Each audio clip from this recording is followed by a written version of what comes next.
Selamat bertemu kembali dengan saya Moses Laksono Singgih. Kali ini saya akan menjelaskan tentang rahasia melatih growth mindset untuk lompatan produktivitas. Tujuan dari penjelasan ini adalah mengubah pola pikir atau mindset menjadi mesin penggerak karier dan inovasi. Esensi dari growth mindset adalah kecerdasan yang dinamis, bukan yang fix. Ya, jadi kecerdasan itu bisa berubah gitu ya. Kecerdasan atau bakat bukanlah harga mati, melainkan otot yang berkembang melalui dedikasi, melalui belajar gitu ya. Kemampuan itu dapat dilatih. Itu berdasarkan riset dari Dr. Carol Dweck. Kecerdasan otak dapat ditingkatkan melalui usaha dan pembelajaran yang terus-menerus. Tantangan sebagai pejuang, rintangan tidak dilihat sebagai ancaman terhadap identitas, melainkan kesempatan untuk meningkatkan secara cepat atau eskalasi keterampilan. Jadi kalau ada tantangan bukan berarti itu ancaman, tetapi itu adalah kesempatan untuk meningkatkan keterampilan secara cepat. Fondasi dari ketahanan mental yaitu menjadi landasan utama untuk ketangguhan atau resilience dalam karier jangka panjang. Jadi kalau kita berubah mindset kita, maka kita akan mempunyai karier yang baik dalam jangka panjang. Nah, ini beberapa hal yang perlu kita perhatikan ya, yang tentang dikotomi atau pola pikir yaitu fixed dan growth mindset ya. Dilihat dari cara seseorang merespon kesulitan menentukan batas maksimal dari potensinya. Jadi kalau yang sebelah kiri ya, yang sebelah kiri itu tidak bisa melampaui batasnya ya. Jadi orang yang mau melampaui batas dari kemampuannya, dia harus mengikuti yang sebelah kanan ini. Ya, yang sebelah kiri itu apa? Kalau menghadapi tantangan itu menghindar.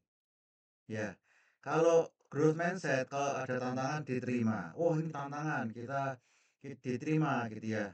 Kalau ada hambatan mudah menyerah. Tetapi kalau yang growth mindset bertahan gigih. Kalau ada hambatan bertahan gigih.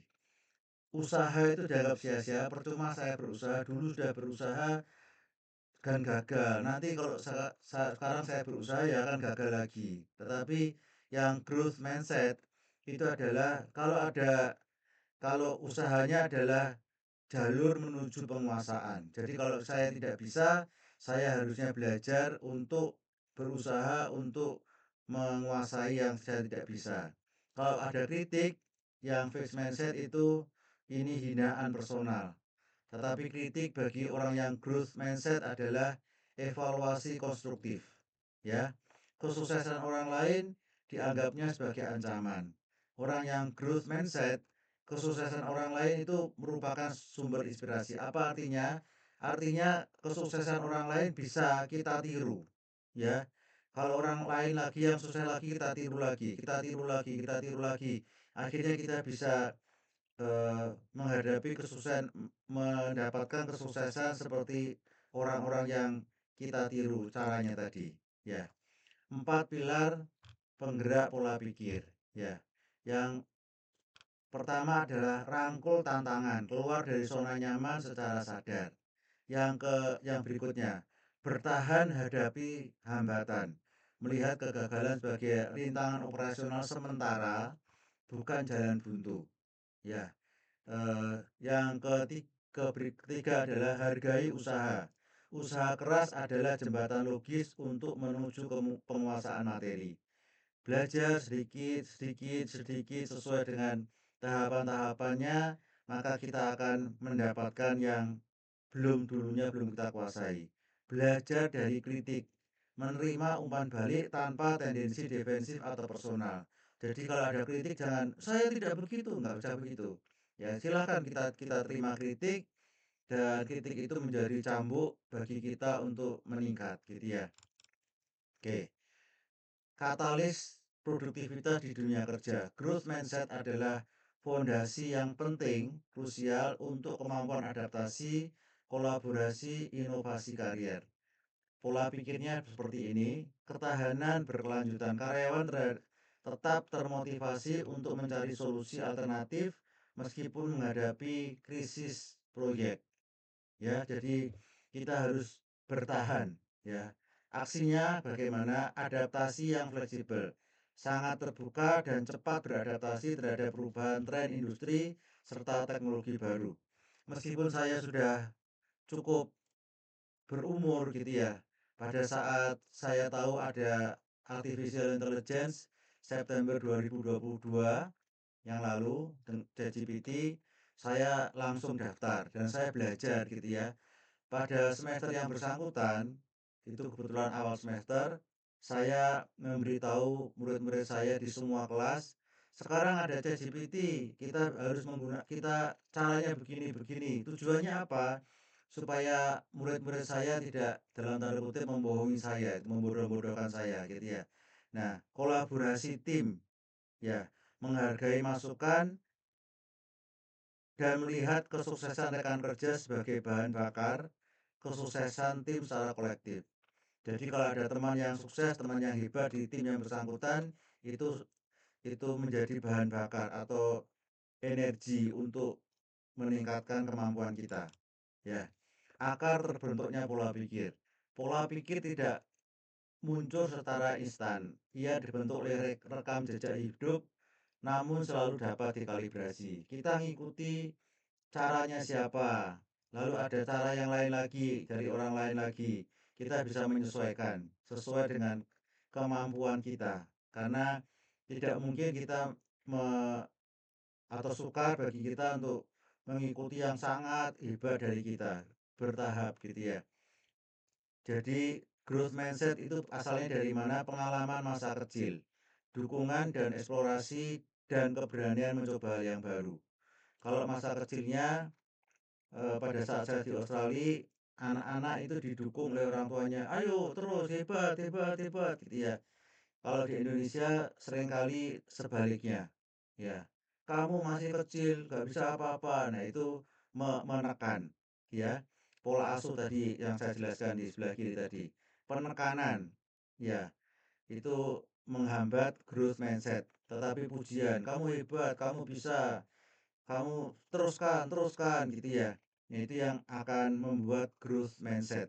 Lingkungan ekosistem, teman kerja atau lingkungan sosial yang suportif terhadap inovasi atau mentoleransi eksperimen. Nah, ini akan membantu pertumbuhan growth mindset yang lebih cepat.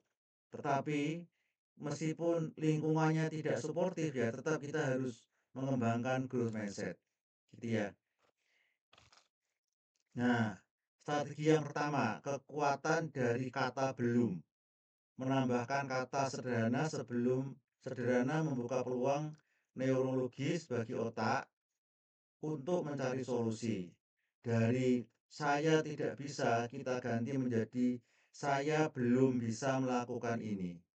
Belum itu berarti nantinya akan bisa. Nah, ini memicu kita untuk berusaha. Hapus pernyataan final yang mematikan potensi dan menutup jalan keluar. Saya tidak bisa melakukan ini ya, berarti ini kan sudah mati ya.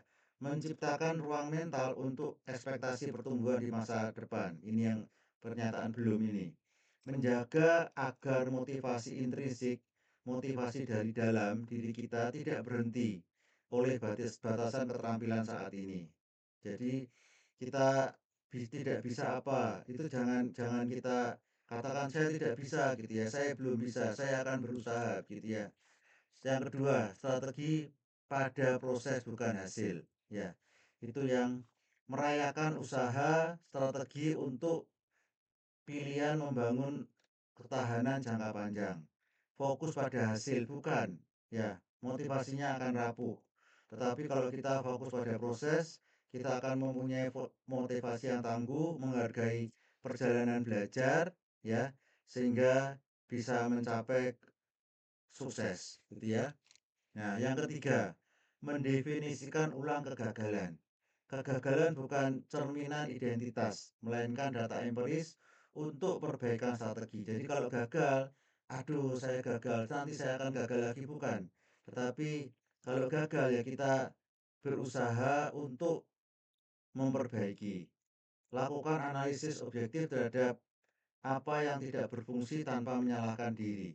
Ya, kalau kita pernah gagal, ya jangan menyalahkan, tapi kita cari penyebabnya.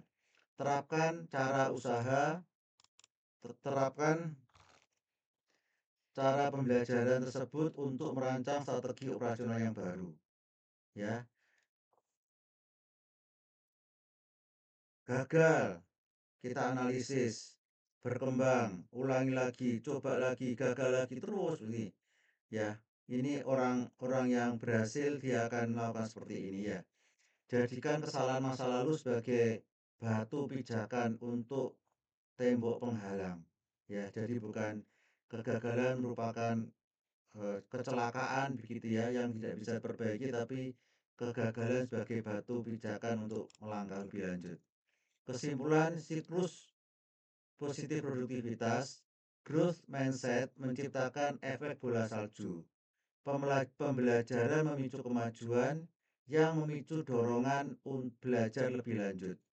Ya, usaha ekstra kita meningkat lagi, meningkat lagi, meningkat lagi, meningkat lagi, maka kita akan mencapai lompatan produktivitas karier. Ya, oke, individu akan terus memperbaiki diri secara otonom tanpa perlu pengawasan. Ya, nggak usah diawasi, kita berusaha, berusaha, berusaha lagi. Membentuk budaya organisasi yang inovatif, tangguh, dan tidak takut mengambil risiko yang terukur ya, bukan risiko yang mematikan gitu ya. Kita harus tahu risiko ini begini, akibatnya apa gitu ya. Merupakan kunci utama untuk dan membentuk investasi terbaik untuk kesuksesan jangka panjang di dunia kerja yang dinamis. Dunia kerja ini berubah terus. Kalau kita tidak mempunyai growth mindset, maka kita akan ketinggalan. Terima kasih atas perhatian Bapak Ibu Saudara. Jika ingin berdiskusi lebih lanjut, silakan menghubungi saya di mosesSNG@gmail.com. Silahkan like, subscribe, dan share jika video ini bermanfaat bagi Bapak Ibu Saudara. Sampai ketemu pada video saya berikutnya.